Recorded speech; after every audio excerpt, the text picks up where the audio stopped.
सोचिए, देश का एक जाना माना इंस्टीट्यूट जहां हर साल सैकड़ों बच्चों का भविष्य निर्धारित किया जाता हो, वहां से अचानक बच्चों के मरने की खबर आने लगे तो क्या होगा। हम बात कर रहे हैं बिट्स पिलानी के गोवा कैंपस की। बीते दिन गुरुवार को ऋषि नाम का एक स्टूडेंट अपने ही हॉस्टल के रूम में मृत पाया गया। बिट्स गोवा में पिछले 10 महीनों के अंदर पांचवें छात्र ने आत्महत्या की है। खबरों से पता चलता है कि ऋषि का शव उसी के हॉस्टल के कमरे में खिड़की से लटका हुआ पाया गया। सोचने की बात यह है कि ऋषि ने ना कोई सुसाइड नोट लिखी और न ही उसके सुसाइड का कारण अभी तक स्पष्ट हो पाया है। लेकिन आपको बता दें कि यह सिर्फ लखनऊ के ऋषि की कहानी नहीं है। गोवा के इस कैंपस में न जाने कौन सी हवा चली है कि पिछले 10 महीनों में 5 छात्र आत्महत्या कर चुके हैं। 5 में से 3 छात्रों की आत्महत्या की घटना 5 महीने के अंदर की है। चौंकाने वाली बात यह है कि इन आत्महत्याओं का पैटर्न एक जैसा है। सभी छात्र अपने ही हॉस्टल के कमरे में मृत पाए गए और किसी ने भी कोई सुसाइड नोट नहीं लिखा। ऐसे में कुछ लोगों की शंका और सवाल दोनों कैंपस के प्रशासन पर हैं। हालांकि बिट्स की ओर से आत्महत्या के बाद कोई प्रतिक्रिया नहीं आई है, लेकिन पुलिस ने बयान जारी करते हुए कहा कि मामले की जांच की जा रही है। दिसंबर 2024 से लेकर अब तक ऋषि के अलावा प्रियंक सिंह, अर्थव देसाई, कृष्णा कसेरा और कुशाग्र जैन भी आत्महत्या कर चुके हैं।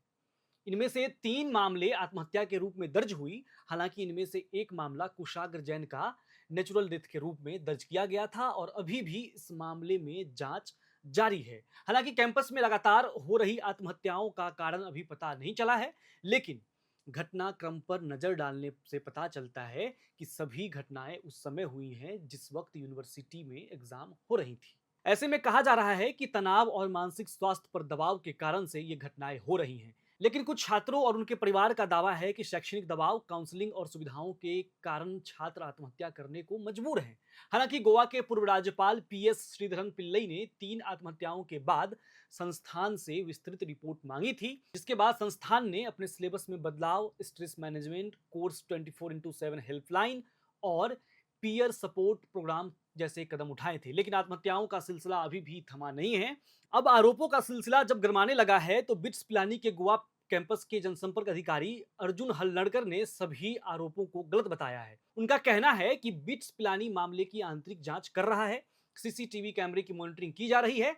छात्रों की निजता की चिंताओं के कारण हॉस्टल के अंदर कैमरे लगाने का काम रोक दिया गया था, लेकिन इसे जल्द ही फिर से शुरू किया जाएगा।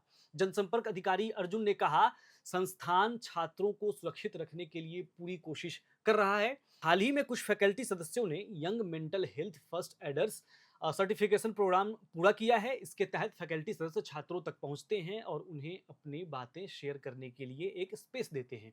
इसके अलावा कैंपस में एक काउंसलिंग सेंटर है जो छात्रों को सेशन और 24x7 हेल्पलाइन की सुविधा भी देता है। लेकिन इन सब सुविधाओं के बावजूद भी ये सवाल खड़ा होता है कि अगर यूनिवर्सिटी इस दिशा में इतना काम कर रहा है तो फिर आत्महत्याएं क्यों नहीं रुक रही हैं। बहरहाल इस खबर में इतना ही। बाकी खबरों के लिए जुड़े रहिए हमारे साथ। मैं आशित मिलूंगा आपसे अगले वीडियो में। आपको बता दें कि आपके लिए इस खबर को आदर्श ने लिखा था। कैमरे के पीछे हर्षित हैं।